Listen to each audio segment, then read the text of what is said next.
Hey everyone, it's Dr. NightStare. Glad you're here. Before we get into it, hit like and subscribe. It really helps the channel. Quick question before we start. Where are you watching from, and what time is it for you right now? Alright, let's get settled. Get comfortable, let your body relax, and just take it easy.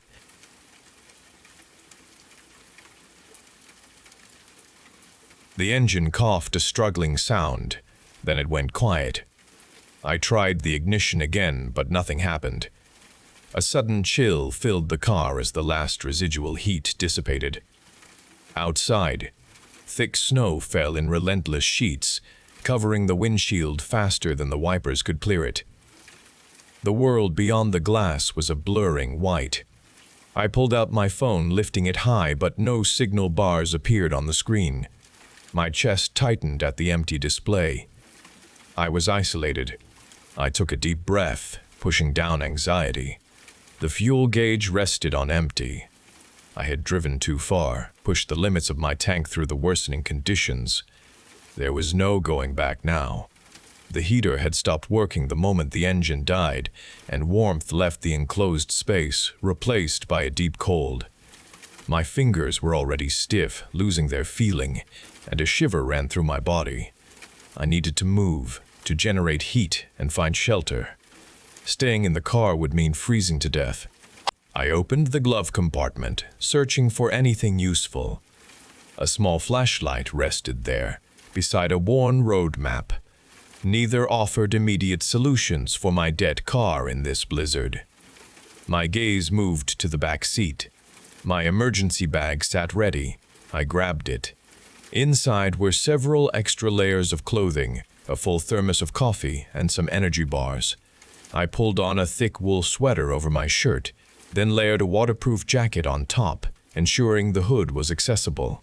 My winter boots felt solid on my feet, providing necessary traction against the growing snowdrifts. I pulled a knit cap low over my ears, covering every strand of hair, then wrapped a thick scarf around my face, leaving only my eyes exposed to the harsh air. The air inside the car grew colder with each passing minute, a testament to the storm's power. I had to face the storm. I secured the car door, pulling it shut with a click against the growing roar outside. The wind howled a brutal sound as I stepped out into the blinding white. The force of the blizzard immediately pushed against me, threatening to throw me off balance. Each step was a struggle, my legs sinking into the deep snow up to my knees. The biting cold stung my exposed skin, burning it, but I focused on movement, on the need to survive. I lowered my head against the relentless wind, forcing myself to continue, to put one foot in front of the other. I moved forward into the storm's heart, hoping to find some form of shelter or help, knowing I had no other choice. The world was blinding white. My body ached, cold, numbing fingers and toes. I pressed on, my goal to escape the blizzard. Through swirling snow, a light appeared. It was hope. I stumbled towards it, legs burning, lungs screaming. The light grew stronger, a shape in the distance. A cabin. Relief washed over me. I reached the door, weathered. I raised a numb fist to knock. The door opened slowly. An old woman with kind eyes, a smile, stood there. Her face had many wrinkles, hair a white bun. "Well, hello there, dear," she said, voice clear. "Come in before you freeze." She stepped back, gesturing inside. I stumbled over the threshold, pulled the door shut against the storm. Warmth enveloped me. A fire crackled in a hearth, casting shadows on the walls. The air smelled of wood smoke, something sweet. "I am Lillian," I said, voice hoarse. "My car broke down." "Beth," the woman replied, extending a hand. "And that is my husband, Gerald." A man sat in an armchair by the fire, a book in his lap. He looked up, gaze steady, then gave a nod. He did not speak. His eyes were dark, almost black. They held an expression I could not read. He was a large man with a beard. Beth led me to a chair near the fire. "You must be cold. Let me get you something to drink." She went into a kitchen area. The cabin was furnished with tables and chairs, quilts draped over a couch. No television, no radio, no computer was visible. Oil lamps provided light. The cabin held details of an older time. Beth returned with steaming mugs. "Here, drink this. It will warm you." The liquid in the mug was amber, thick, fragrant.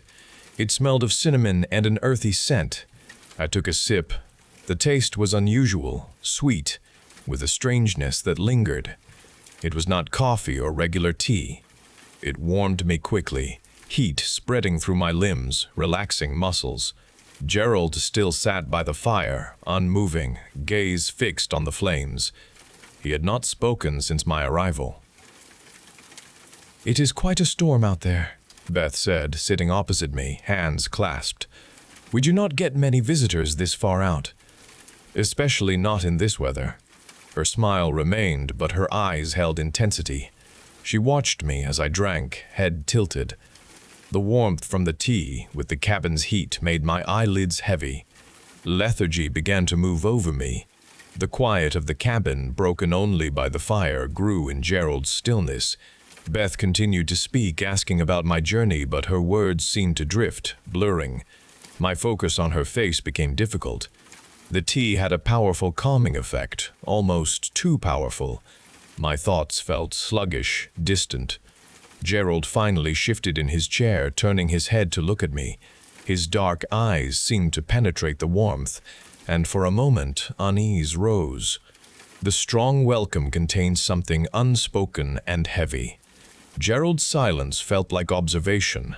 The comfort of the cabin, once absolute, now held apprehension. The strong tea had dulled my senses, and I slept deeply through the night, a heavy slumber.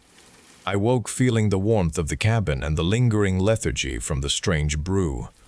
Beth smiled, offering me breakfast, and I ate the simple food she put before me. The snow still fell outside, but not as fiercely as before. Beth suggested Gerald could look at my car. Perhaps he could get it running. I agreed, trying to appear grateful for their help. A knot of tension tightened within me, but I kept my face calm. We walked through the thinning snow to my car. Gerald examined the engine, peering under the hood with a flashlight. He tried a few things, muttering to himself, but the engine remained dead. He straightened up, his breath pluming in the cold air. "I need to check the battery cables in the trunk," he said, turning to me. "Sometimes they get loose in the cold." My heart gave a quick, hard beat in my chest. I knew what he would find. I kept my expression neutral, giving a small nod.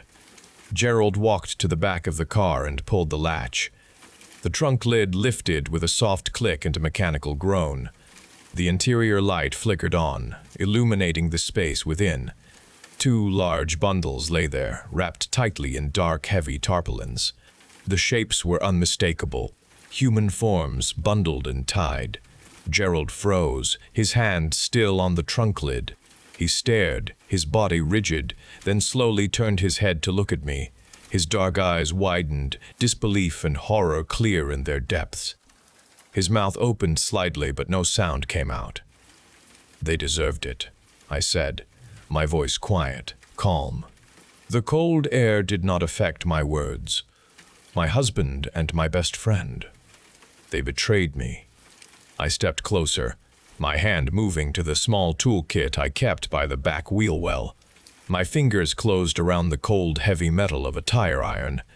Gerald took a faltering step backward, his eyes fixed on my hand, then on the weapon. A desperate sound, a choked gasp, escaped his throat. I lifted the tire iron. He tried to turn, to run, but his movement was slow, hindered by the snow. I brought the heavy iron down hard, connecting with the back of his head. A sickening thud echoed in the still morning air. Gerald crumpled to the snowy ground without a sound, his body falling beside the open trunk.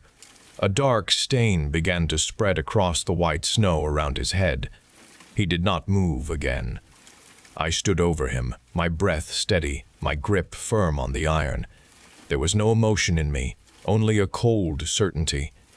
The witness was gone. Gerald lay still, a heavy form on the snow, the dark stain around his head growing slowly. I wiped the tire iron clean on his coat, then placed it back in my toolkit, ensuring everything was exactly as I had found it. I closed the trunk, the latch clicking shut with a final sound. The engine was still under the hood, but I knew what to do. I made a quick, final adjustment to the battery cables, connecting them with precise, firm hands. I walked to the driver's side door, opened it, and settled into the seat. I turned the key. The engine coughed once, then roared to life, a steady sound filling the interior. The heater began to blow warm air, a stark contrast to the scene I had just left. I put the car in gear.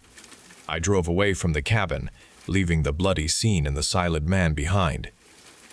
The snow still fell in thick, relentless sheets, a perfect blinding curtain. It covered the tracks quickly, erasing my presence from the isolated place, the pristine white swallowing all evidence. My journey continued into the vast white world, unburdened. There was only the road ahead, a quiet determination guiding me forward through the storm, towards my next destination.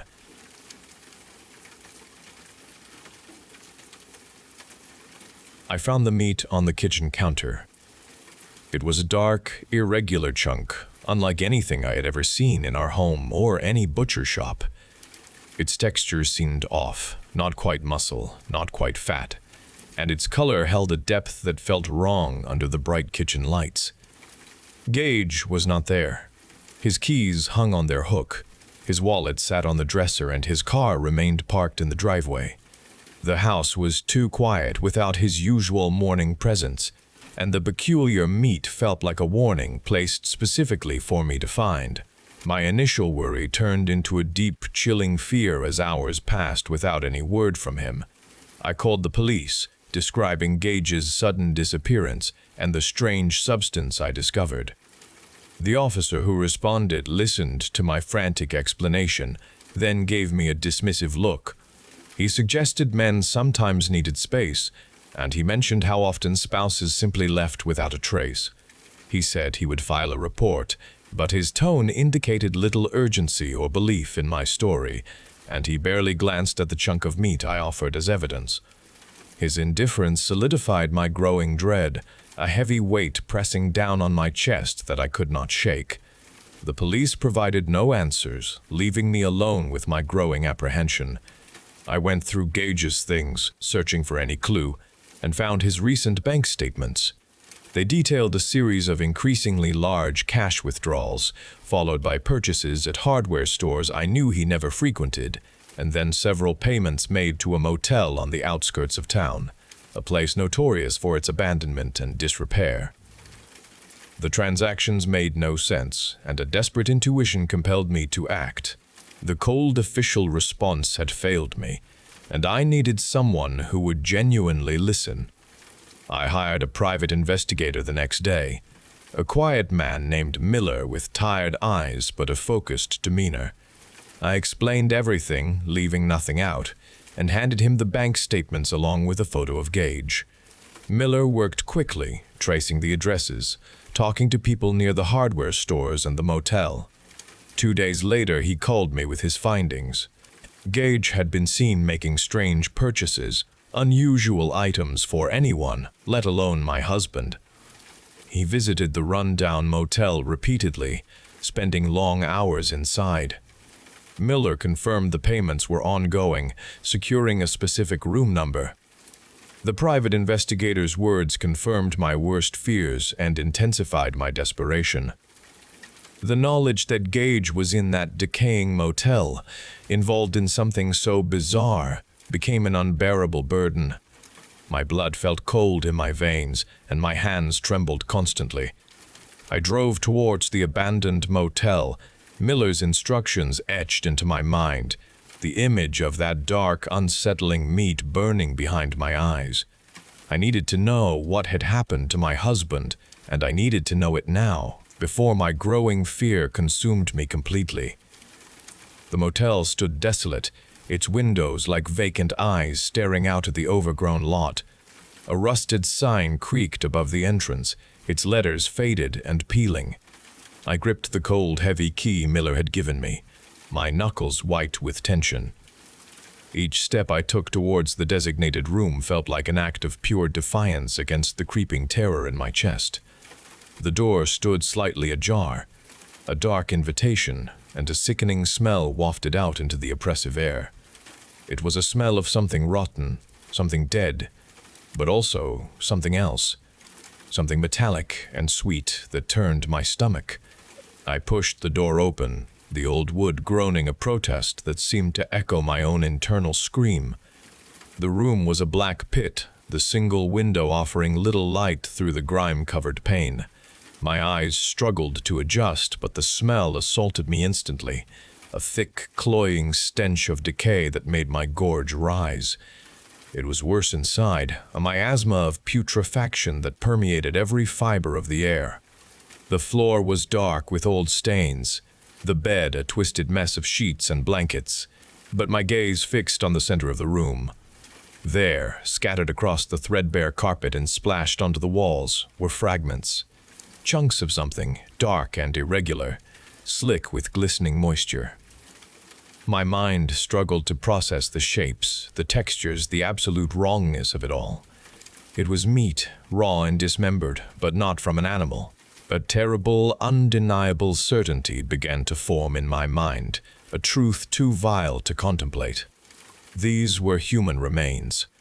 A limb, partially severed, lay near an overturned chair. Dark, viscous pools had dried to a sticky sheen on the floorboards, reflecting the limited light with a dull gleam. Bone fragments, stark white against the crimson smears, littered the space alongside unrecognizable organs. The walls themselves were not spared, smeared with the same dark, drying ichor. This was not merely death. This was an unspeakable violation, a desecration on a scale that shattered my understanding of reality. A wet, guttural sound, like something struggling to breathe, pulled my attention towards the bathroom. The door was half open, casting a narrow sliver of light onto the hallway floor. The putrid smell intensified from within that small space. I stumbled towards it, my legs heavy, my breath catching in my throat. I pushed the door fully open, revealing a scene that burned itself into my memory with an agonizing clarity. Gage was there, slumped against the back of the bathtub, his head lolling unnaturally. He was barely recognizable. His skin was a mottled gray and green, peeling away in patches to reveal raw, glistening muscle underneath. His eyes, wide and bloodshot, seemed to sink into his skull, their expression a mixture of agony and of vacant horror. His body was bloated, distended to an impossible size, his stomach stretched taut and discolored. The skin there looked thin, almost translucent, pulled tight over something pressing from within. As I watched, frozen in a horror that transcended any fear I had ever known, a sickening tremor ran through his entire frame. The distended flesh of his belly began to ripple violently, contracting and expanding with an unnatural rhythm. A wet, tearing sound ripped through the quiet room, a sound of flesh yielding to an irresistible force. A dark, pulsating mass began to emerge from a gaping, ragged wound that had ripped open in his abdomen. It was not a normal birth. It was a grotesque eruption, pushing its way out of his disintegrating body. A head emerged first, slick with blood and a viscous, clear fluid. It was disproportionately large, its skin a pale, sickly white, almost translucent, revealing pulsating veins beneath. Two enormous black eyes, entirely pupil, stared blankly into the room. Its mouth was a wide, toothless slit, constantly opening and closing with a silent, sucking motion. Small, spindly limbs followed, twitching and spasming as they freed themselves from Gage's ruined body. This was not an infant. It was a monstrosity, an alien entity that pulsed with its own hideous life. Gage let out a final rattling gasp. a sound of absolute despair and crushing defeat as the last of the grotesque creature pulled free, leaving his body a rapidly collapsing husk. The parasitic entity, still connected to him by a thick, rope-like umbilical cord, writhed on the tile floor, its black eyes fixing on me with an intelligent, horrifying hunger.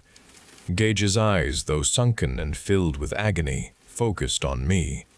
His voice was a wet, gurgling whisper, barely audible over the squirming of the creature beside him. He struggled to form words, his lips a gray, cracked mess. "Please," he croaked. "It's spreading. Kill me. Stop it." His hand, skeletal and trembling, twitched towards me, a desperate final plea. The raw urgency of his words broke through my shock, revealing the last part of Gage I recognized. I knelt beside him, my hand instinctively reaching for his cooling face. His skin was clammy, already losing its human warmth. His gaze locked with mine, pleading for an end.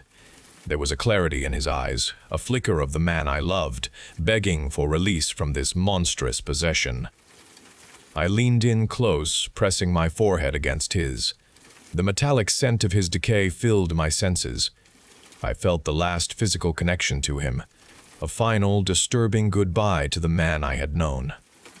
I pulled back, tears burning my eyes but my resolve hardening. I saw a shard of ceramic from the broken sink, sharp and jagged, lying on the floor. My trembling fingers closed around it, the rough edge biting into my palm. I brought it down swiftly, aiming for the hollow of his throat, ending his suffering.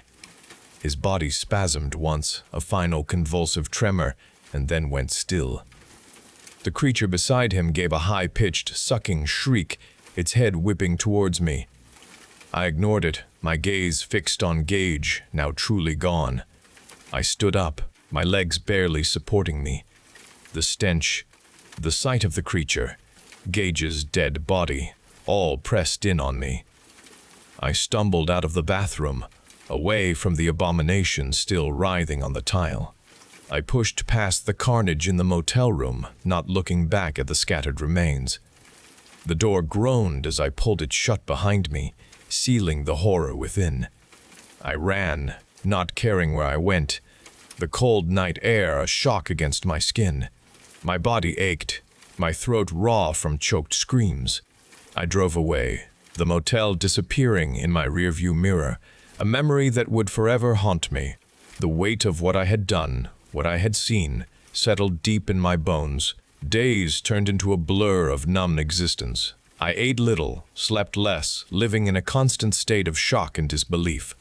My body felt different. A strange unease had begun within me, a subtle yet persistent change. I tried to dismiss it, blaming stress and trauma. The nausea began, a wave that hit me each morning. My abdomen felt tender, a faint pressure growing beneath my skin. I remembered Gage's bloated stomach, the impossible distension. A cold dread settled within my heart, colder than any fear I had known before.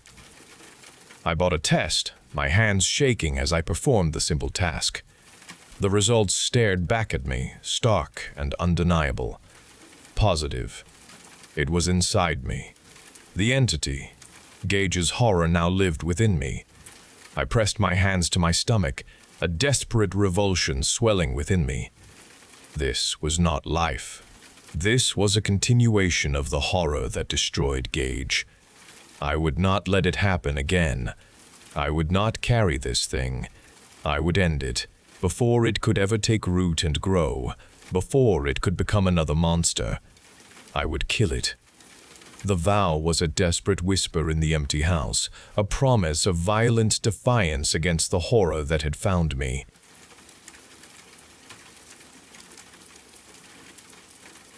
We watched the Mars Initiative unfold from our control centers.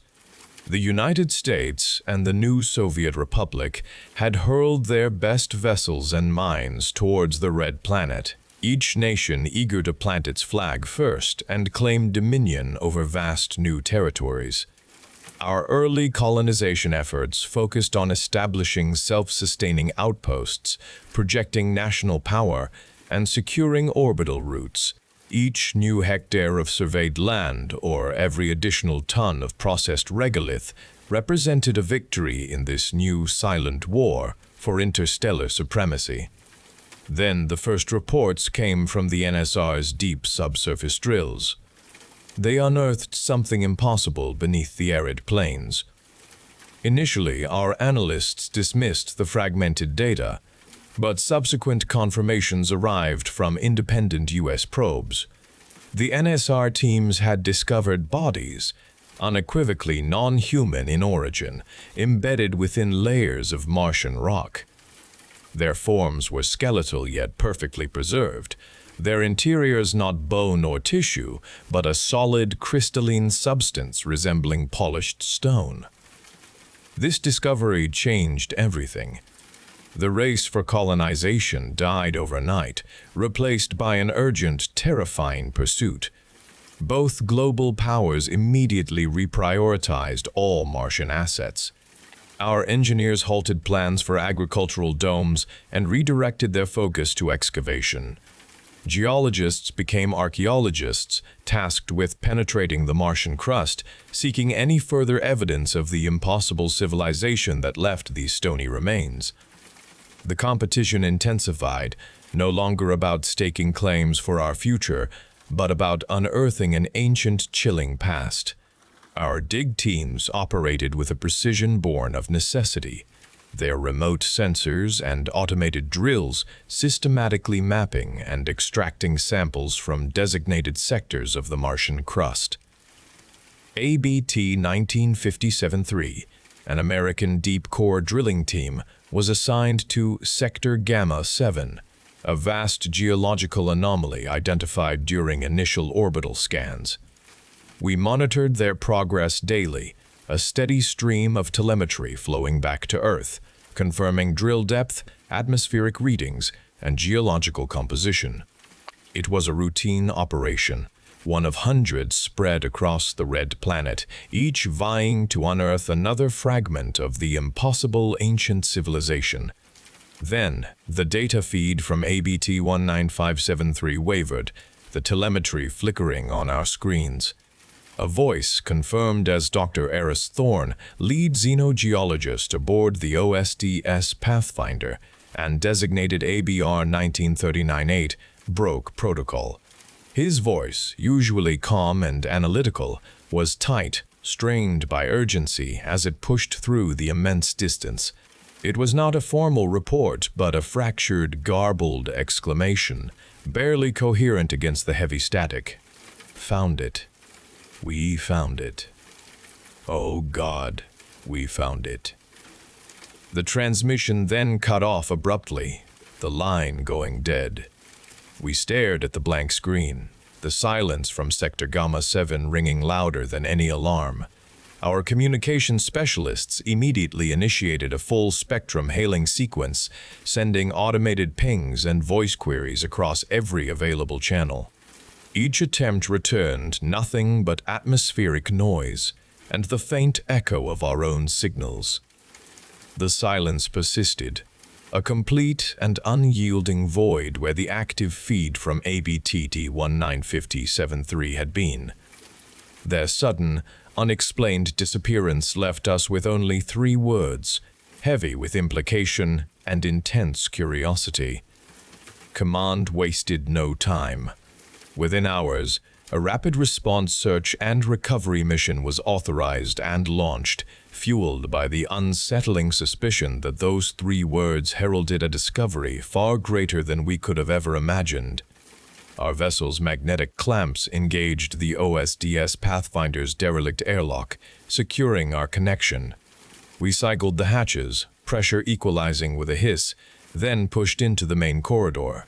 The air inside felt stale and cold, a metallic tang pricking our nostrils. My suit's internal light cut through the gloom, revealing the deserted passageway. No emergency lights flickered or klaxons sounded, only stillness. We moved with caution, heavy boots echoing on metal deck plates as we swept engineering bays and crew quarters. Personal effects of the ABT 1957-3 crew remained untouched. Photographs, half-read books, evidence of interrupted lives. We found no signs of struggle, no damage to vital systems, only pervasive absence. The command center remained empty, its main view screen dark. Our search led us to the ship's central xenogeology laboratory, Dr. Eris Thorne's station. He lay slumped over his console, head resting against the cold metal. His pressure suit was intact, but inspection revealed a horrifying transformation beneath the transparent visor. His skin was no longer flesh, but an iridescent crystalline crust, perfectly smooth, shimmering with internal light. Patches of this strange material bloomed across his exposed neck and hands, replacing organic tissue. His eyes, though wide open, possessed a hard, unseeing quality, reflecting the lab's sterile light. Every flat surface throughout the ship bore densely scribbled symbols. These strange markings, an alien script, covered consoles, bulkheads, and transparent screens of dormant data pads etched with manic force. They glowed under our lights, etched into the metal with significant force, without penetrating the hull. This incomprehensible script suggested a relentless, obsessive effort. The crew dedicated their final moments to recording a terrifying message across the ship's interior. We moved to the primary AI core, operational lights glowing green. Our data specialist interfaced with the system, downloading mission logs. The console flared to life, displaying terabytes of information. Our scans confirmed the files held impossible, non-Unicode symbols, a vast collection we could not parse. These symbols matched the etched markings on the ship's surfaces, confirming their origin. Analysis revealed complex structures within these data streams. Our decryption specialists confirmed complex patterns formed precise, multi-dimensional coordinates. They pointed not to any known Martian location or charted star system, but towards a destination unknown, deep within the void between galaxies. The sheer scale and impossibility of these coordinates escalated the mystery far beyond terrestrial understanding. We had barely finished downloading the impossible coordinates, their complex structures still filling our data logs, when the connection severed without a whisper. Our comms went dead, the sound of distant Earth communications vanishing into absolute silence. We tried to hail them, sending out desperate pings across all frequencies, but only the void answered our calls. Suddenly, a violent tremor ripped through the OSDS pathfinders, shaking our very bones. It was not an internal failure. An immense external force crushed the vessel. Alarms blared, a jarring cacophony as the ship's integrity indicators plummeted. Through the main viewport, a blinding emerald light erupted, engulfing our entire vessel. The reinforced hull groaned, metal bending under unimaginable strain. We felt the decks buckle beneath our feet as the OSDS Pathfinder HASS began to disintegrate, consumed by the searing energy. Heat rapidly built within the vessel, melting the internal systems into slag. We barely had time to register the impossible before the ship itself became an inferno, its structure collapsing inward, crushing everything within. The last thing we felt was an immense downward pressure, dragging us, along with the burning wreckage, deep into the Martian crust, a brutal, deliberate descent into the planet's molten interior. We were consumed by the planet, incinerated and buried without a trace. Back on Earth, we watched the telemetry flatline. The red beacon marking the OSDS Pathfinder and our search team vanished from our orbital maps, replaced by an empty void. The operation was scrubbed from all active logs within moments. NASA issued an immediate, blanket denial of the entire mission, declaring the region a radioactive hazard from an unforeseen geothermal event. Official statements fabricated a cover story, a controlled containment protocol for a supposed critical reactor failure in an experimental drilling rig, All personnel associated with the mission, from the highest-ranking directors to the lowest-level technicians, received new directives, their records expunged, their lives restructured within hours. The truth of what was found and what happened to the search team was eradicated from existence. We thought we had buried every secret deep beneath the Martian crust, scrubbing the records clean, incinerating all evidence. The official narrative, a seamless fabrication of reactor failure and geothermal hazard, had effectively silenced all inquiries. Months passed in an uneasy calm, our meticulously executed cover-up holding firm. Then an encrypted data burst arrived, bypassing all our secure channels, originating from a new Soviet Republic deep mining rig in Sector 43, Alpha. It was a single, high-resolution image, carefully authenticated, showing a circuit board, its green substrate etched with a familiar serial number, immediately identified it as the primary AI processing unit from the OSDS Pathfinder. That board had served as the very core of the mission we had eradicated. The board was completely intact, undamaged, resting on a field technician's workbench. This artifact, a remnant of a mission supposedly incinerated and drilled into the Martian core, now existed thousands of kilometers away, within the heart of our rival's operation. Its inexplicable presence was a silent, irrefutable artifact. It starkly confirmed our official denial was a monstrous lie. The motherboard proved the elaborate cover-up and, chillingly, confirmed the horrific reality of what the team aboard the Pathfinders had truly found. Something powerful enough to defy our absolute control.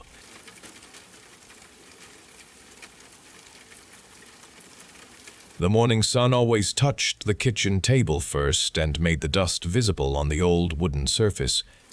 Mother sat across from me holding her teacup with both hands. Her thin fingers had a bluish tint around the nails, and her skin looked stretched tight over her cheekbones. She had not brushed her hair that day, and strands of it clung to her face. She pushed a plate of toast toward me with a gentle shove. "Eat your breakfast, my dear," she said, and her voice sounded too bright for the early hour. A sweet, cloying smell like something old left too long sometimes came from her direction, though I never asked what it was. She watched me chew, her eyes wide and unblinking. Every morning we followed the same pattern, always the same breakfast and the same questions. "Did you sleep well?" she would ask, and then, "Are you ready for your day?" I nodded, swallowing the dry toast, and she would nod back, her head moving stiffly. Her smile was a fixed thing, positioned carefully, and it did not change even when I finished eating. The wallpaper by the stove had a bubbled patch lifting away from the wall like tired skin. One of the kitchen windows had a crack running through its pane, a dark, jagged line that looked like a spiderweb across the glass. The air in the room felt thick, and the light coming through that window made everything seem a little dimmer than it should have been. Mother reached across the table and took my hand, her grip surprisingly strong. Her skin felt cool against my own. "I love you very much," she said, and her gaze went past my face, settling on something just beyond my shoulder. She stayed that way, her eyes fixed on empty space, even as I pulled my hand away and stood up from the table. The silence between us stretched, changed from what I remembered. I came home when the shadows lengthened outside and the streetlights began to flicker on. The front door clicked shut behind me, and the sound echoed a moment too long in the entryway. The kitchen was just as I had left it this morning, the teacup still on the table. Mother sat in her chair, facing the empty space by the window, her hands resting in her lap. She did not look up when I came in. "Mother, I'm home," I said, a little louder this time. My voice was small in the quiet room. She did not answer me. Her chest did not rise or fall with breath. The air felt cold around my face. I put my backpack on the floor by the door and walked toward her chair. Her eyes were wide and unblinking, looking straight ahead, past me, past the wall. The fixed smile I remembered from the morning had not changed. The skin on her face was pulled tight across her cheekbones. I stood beside her for a moment, my own breath feeling suddenly shallow. I reached out a hand to touch her arm, then pulled it back before making contact with her cool skin. The cloying smell was stronger now, thick in my throat, tasting like old flowers. I needed a drink of water. Our water filter was in the utility room, a place that was always kept locked. I knew where Mother kept the key. It was in the small ceramic pot on the mantelpiece in the living room. I needed to go there to get the key to the utility room door. I walked through the entryway and into the living room, my gaze fixed on the mantelpiece. The cloying smell followed me, thick and sweet, like too many lilies left to rot in a closed room. It seemed to come from everywhere now, pressing against my skin. As I reached for the small ceramic pot, a soft, wet sound came from the kitchen, a faint shifting, like something heavy settling deeper into itself. The smell intensified suddenly, a wave of sickly sweetness that made the back of my throat burn, and a small dark stain began to spread slowly down the front of Mother's dress where her hands rested in her lap. I paused, my fingers hovering over the pot, a strange, prickling sensation creeping over my scalp, but the need for water pulled me forward. My fingers closed around the cold metal key within the pot. I walked back toward the utility room door, the key heavy in my hand. The door was made of dark, unpainted wood, and its handle felt cold beneath my touch. The air in the house seemed to compress around me, making my ears ache. I slid the key into the lock. The tumblers clicked loudly, a sharp sound that tore through the heavy quiet. I turned the handle and pulled the door inward. A new, overwhelming stench erupted from the room, gagging me instantly. It was the cloying sweetness, but amplified 100 times, laced with something else, something sharp and acidic. My eyes struggled to adjust to the dim light filtering in from the single high window. But even in the gloom, the outlines were sickeningly clear. A figure sat slumped in a chair against the far wall. Its head was thrown back, revealing a gaping maw of darkness where a mouth should have been, and its eyes, wide and unblinking, were sunken pits in a face that was more bone than flesh. The skin was stretched taut, not like my mother's, but like old leather, flaking and peeling in places. Strands of dark hair, matted and sparse, clung to the skull. It wore a dress, faded and torn, a pattern that I knew. The source of the dark stain on my mother's dress in the kitchen suddenly made sense. Flies buzzed in a frantic, unholy cloud around the figure, a low, constant drone that swallowed every other sound. There were other things in the room, too, dark shapes that I could not immediately identify, wrapped in stained cloths and stacked against the wall, but I could not look away from the horror in the chair. The fixed smile, the unblinking eyes, the terrible sweet smell. It was all here, but utterly, horribly real. The brutal truth settled upon me, heavy and cold as stone. My mother had been gone for a long, long time. I stumbled back, the door clicking shut, the air still pressed around me. I looked at the kitchen table, at the teacup. Mother still sat in her chair facing the window. Her fixed smile was unchanging. How could she be in two places?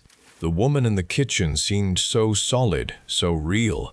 Yet the one behind the utility room door was the true horror. My mind fractured, holding both visions. My mother loved me. She smiled at me this morning. She touched my hand. That decaying thing could not have done those things. I ran from the house. My legs carried me through the streets. I found an adult, a kind face. I told them about the utility room.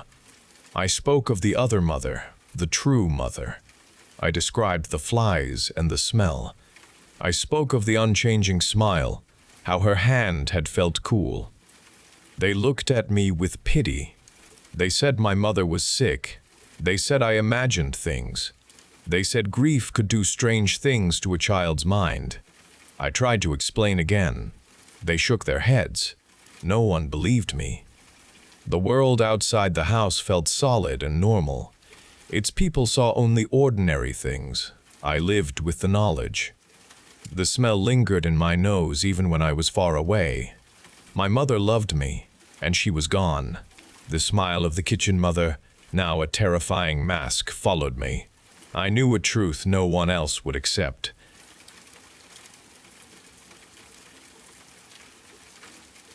The argument concluded, leaving a hollow ache inside me. I had promised my wife a new life, a future free from old burdens, but my will had faltered again. Her voice, flat with disappointment, replayed in my head. Guilt ignited a fierce heat in my stomach, and a dry, metallic taste coated my tongue. The apartment held me captive, its familiar walls pressing inward. The air grew thick, suffocating, each inhale a desperate effort. I could not remain, trapped by her quiet pain and the weight of my own failures. An intense need for escape, for a single clean breath, propelled me. I abruptly moved, gripping the door handle, and stepped out into the immediate cold of the night. The immediate cold of the night sharpened my senses. A figure wrestled with something large near the entrance of the building opposite mine. It was a woman attempting to maneuver a heavy dresser through her doorway. Her dark hair cascaded over her shoulder as she strained with the effort. She looked up and met my gaze, a loose strand clinging to her cheek. She possessed a striking beauty, her eyes wide with the physical exertion. A sudden impulse, an urgent need to be useful, drew me forward. I could not stand and watch her struggle. This felt like neighborly assistance, a small act of kindness I could offer. This was a chance to focus on something entirely outside myself. My problems waited inside my apartment, a heavy burden I desperately needed to set down. She offered a grateful smile when I offered my help. She accepted without hesitation. The dresser presented a surprising weight, but together we managed to coax it inside her apartment. The air within was warm and carried a sweet perfume. This scent enveloped me, a soothing contrast to the cold outside and the suffocating feeling I had escaped. She gestured deeper into her apartment. An unspoken invitation I quickly followed, needing just a few more moments of reprieve from the stark reality of my own apartment. Her smile lingered. She reached for my arm, fingers brushing my skin. She leaned in. Her mouth found mine, a gentle pressure I did not resist. The kiss deepened, her hand pulling my neck closer. Warmth spread through me, erasing every thought. Then her grip tightened with sudden, alarming force. Sharp pain shot through my neck as her fingers dug in. Her face, inches from mine, twisted. Her eyes turned cold and fierce, replacing the warmth. Her other hand slammed into my chest. A sickening crack echoed. Air exploded from my lungs as ribs splintered. My body convulsed. Her fingers plunged deeper, tearing through flesh and muscle. Searing agony erupted in my chest. I choked on a scream. Her hand closed around something vital, tearing it free with a wrenching pull. My vision blurred. The sweet perfume turned sour. My legs gave out. I collapsed. Cold spread rapidly through me.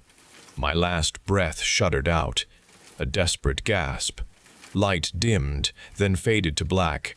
My vision clouded. The vibrant colors of the room faded to murky shades of gray.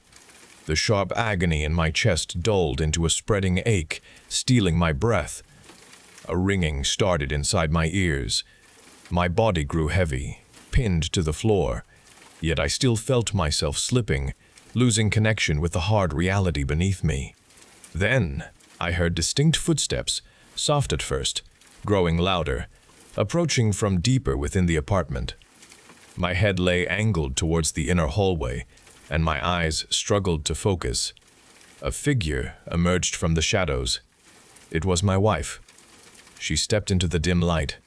Her face showed no shock, no horror, no grief. Her gaze was cold and steady. It met mine, holding a knowledge that turned my stomach. She knew. She had always known.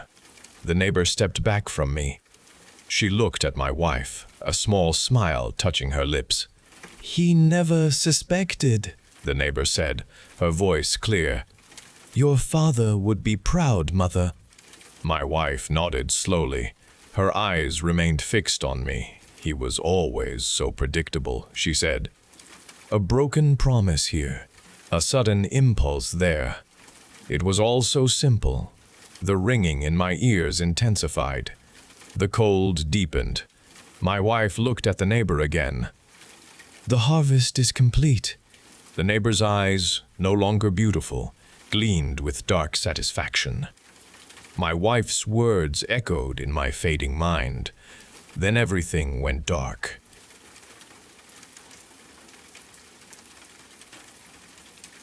The house contained every aspect of my father's existence, each item placed without reason or order. Piles of things covered every surface. Dusty stacks of newspapers formed precarious towers in the hallway, and the floorboards groaned under the weight of accumulated boxes. Our small rooms felt perpetually full, leaving little space for free movement. My father moved through this maze with a careful tread. He spoke few words, his presence a constant watchful weight, and his eyes never met mine for long periods. We rarely ate meals together at the chipped kitchen table. A heavy padlock secured the refrigerator door, a shiny brass statement of scarcity. I learned early not to approach the fridge without specific permission, and permission came only for the smallest portions of food, given with a silent gesture. Another absolute rule dictated no unexpected visitors ever crossed our threshold. The sound of someone knocking on the front door instantly brought a hushed panic, a desperate scramble to pretend we did not exist inside.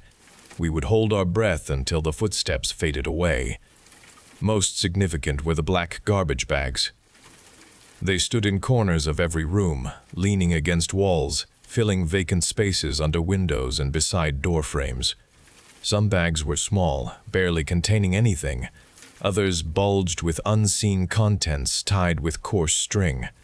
My father never allowed me to touch them. He never spoke about what they contained, and I never asked. My imagination filled the dark plastic with unimaginable things, broken bones, moldy food, perhaps even parts of people. Everything inside them terrified me. Touching them was absolutely forbidden. I accepted their presence as an immutable aspect of our house, a fundamental truth that required no explanation. I simply obeyed. The call came in the night. My father died. I returned to the house, an older version of myself, but the house remained unchanged. Its silent rooms held the same accumulated clutter, the same looming stacks, the same dull light filtering through grime-coated windows. The air itself seemed heavy with the years, a weight of continued stasis. No one watched me now. The padlock still secured the refrigerator, its brass cold under my touch, but no one forbade me to open it.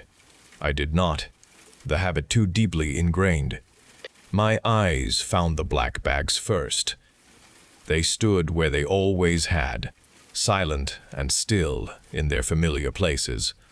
A tremor went through me. An old echo of dread, but it quickly faded.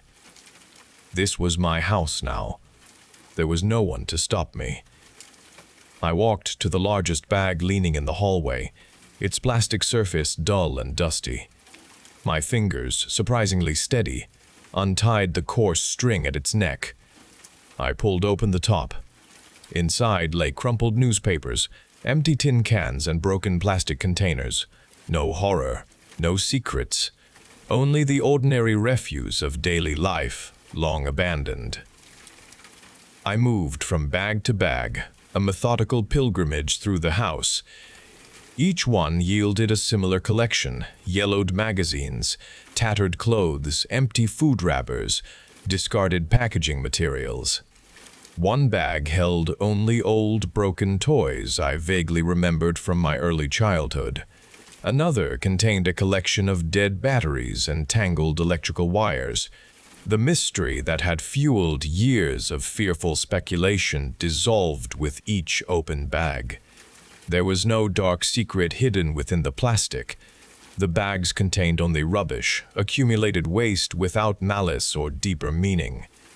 The true enigma was not what lay inside them, but the rules themselves, the unspoken fear they instilled, and why my father had kept everything. The small brass lock on my kitchen cabinet was barely visible. I kept it shut most days, a small brass disc securing a space I rarely used. One evening, a friend visited my apartment. She looked at the cabinet. "Why the lock?" she asked, her voice simply curious. I turned towards the cabinet, really seeing the small padlock for the first time in many years. Its brass surface caught the kitchen light. It mirrored the exact padlock that had secured my father's refrigerator. I had bought this lock years ago without thinking, affixing it to this particular cabinet. I had not consciously registered its presence since then. A sudden heat rose into my cheeks. I walked to the cabinet. My hands moved to the small key. I inserted the key into the lock and turned it. The mechanism clicked open with a soft sound. I unfastened the lock and pulled the cabinet door wide. Inside lay a collection of old receipts, a few dried-up pens, and some loose buttons. There was nothing valuable within. No important items were kept there. Only ordinary objects, accumulated without particular reason, stored behind a silent barrier. I pulled every item out of the cabinet and dropped it into the kitchen trash. The cabinet was now completely empty, a clean, open space. I stood there for a long moment, the small brass lock still in my palm.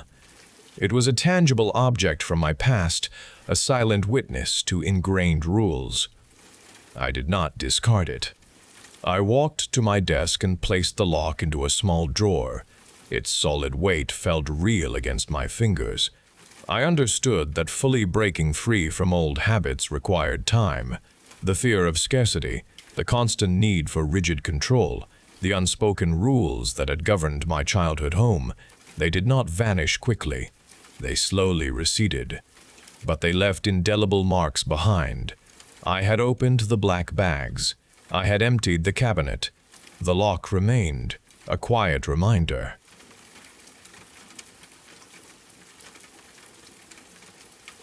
I read the sleepy time routine to my son, Alex, every night.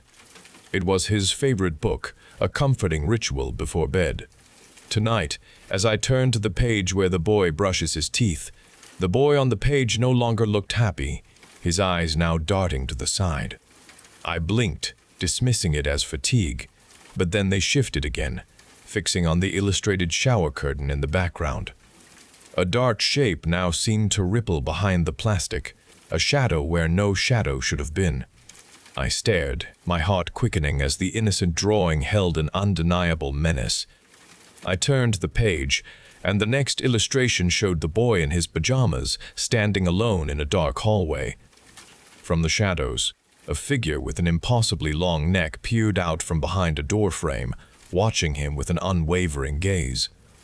On the subsequent spread, the boy lay in his bed with the covers pulled tightly to his chin, but his wide eyes remained fixed on an open closet door across the room. The gentle smile he once held had stretched into a grotesque grimace of pure terror. The final page depicted the boy's face up close, streaked with fresh tears, his eyes red and puffy from weeping.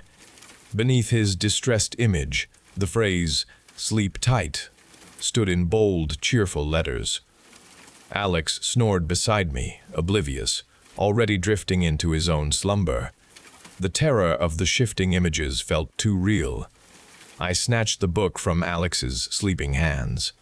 I tore the spine with a vicious twist, splitting the book in two. Each page I shredded into smaller pieces, my hands shaking as I ripped. I tossed the crumpled fragments deep into the kitchen trash. The horror was gone. The threat eliminated. Alex and I were safe. I walked to my bedroom, climbed into bed, anticipating a peaceful sleep. I slept for what felt like mere moments. Then a sharp squeal ripped through the bedroom. My eyes snapped open, and I saw the bedroom door slightly ajar. A darker shape began to unfold from beneath my bed. A woman's head, pale and still, slowly rose from the shadows directly onto my mattress.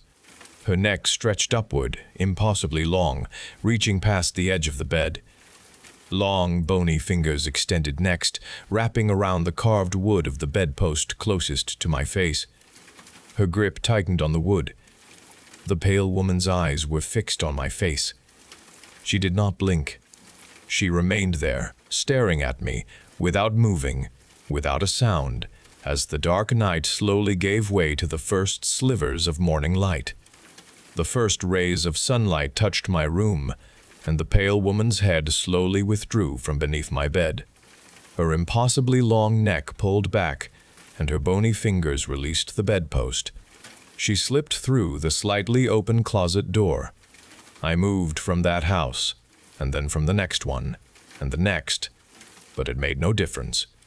Every night, the pale woman's head emerged from beneath my bed, her impossibly long neck stretching upwards, her eyes fixed on my face until the first slivers of morning light arrived. My life became a perpetual state of terror and observation, and I knew she would always be there, just waiting for the dark.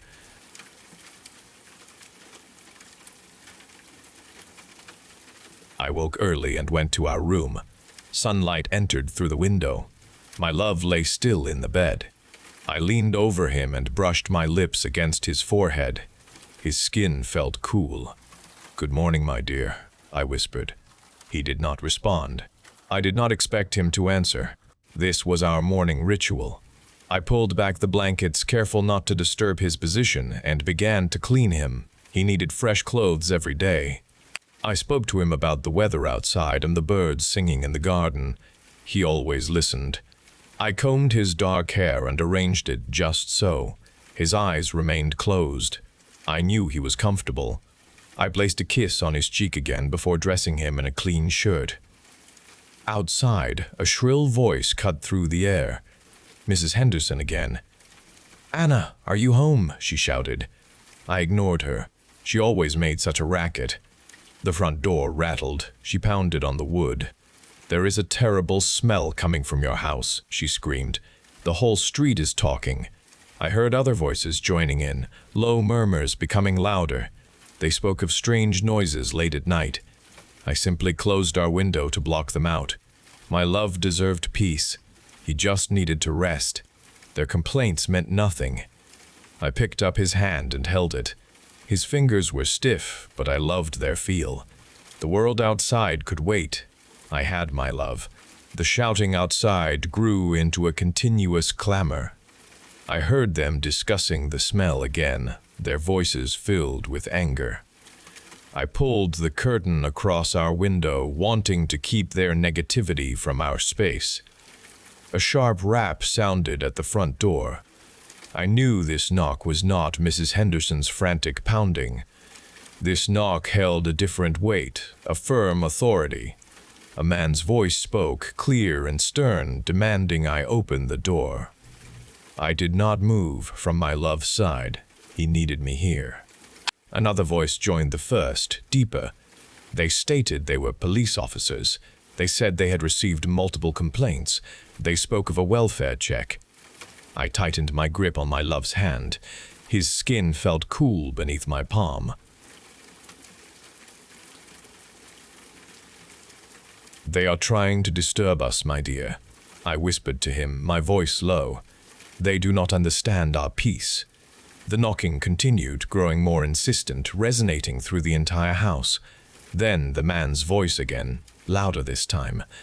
He said they would be forced to enter if I did not comply. I knew what that meant. They meant to come inside. They meant to take my love from me. I leaned over him, pressing my ear against his chest, listening for the faint rise and fall I always imagined. Please, my dear, I urged him. You must wake up, just for a moment. Show them you are here with me. I stroked his cheek, hoping to coax him awake. His eyes remained closed, his face still. A splintering sound ripped through the quiet of our home. The front door shuddered against its frame. I heard wood crack. They were forcing their way in. I would not let them reach him. I positioned myself in front of the bed, my back to my love, ready to shield him. Another loud snap, then the sudden crash of the door as it gave way. The harsh light of the morning streamed into the hallway. Footsteps thudded on the wooden floor. I heard several men speaking as they entered my home. The men in uniforms entered our room. Their eyes immediately went to the bed, to my love. I stood firm, blocking them as best I could. The taller officer stepped forward, his face contorting. He stopped short, one hand going to his nose, his eyes wide. He looked at me, then back at my love. I saw understanding dawn in his gaze, a terrible realization. Another officer came up beside him, his expression quickly mirroring the first. They saw my love was gone. They saw what I refused to see. "Ma'am, step away from the bed," the first officer commanded, his voice strained. I did not move. He reached for my arm. I recoiled, shielding my love. "He is only sleeping," I told them, my voice firm. "You must not disturb him." The second officer pulled out a device. He spoke into it, his words clipped. "We have a deceased male. Appears to have been here for some time. Suspect is uncooperative." His eyes swept over the room, then landed on me. He took out restraints. They moved towards me with purpose.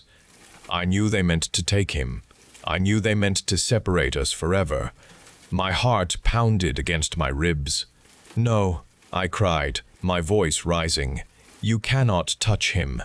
He is mine." I turned back to my love, pressing my hands onto his chest, begging him. "My love, please, wake up for me now. Show them." I whispered words of desperate longing. Then a sound came from the bed. A low, guttural exhalation escaped his lips. The officers froze. Their eyes widened, fixed on my love. His eyelids fluttered, slow and heavy, then opened a fraction. A dull, milky glaze showed in his eyes. His head turned on the pillow, a dry rasping sound accompanying the movement. A slow, agonizing twitch went through his left arm. It lifted, stiff and unnatural, bending at the elbow with a creak. His fingers, rigid before, curled slowly, a macabre invitation. A collective gasp left the officers. They stumbled back, their faces ashen. One dropped his device. The air filled with their terror. My love's lips parted, revealing yellowed teeth, and a wet, sickening gurgle came from his throat. He pushed himself upwards, cadaverous, his movements jerky and disjointed. His vacant gaze found mine. A cold triumph filled me. He heard me. He answered me. He was here for me. My twisted desire was granted.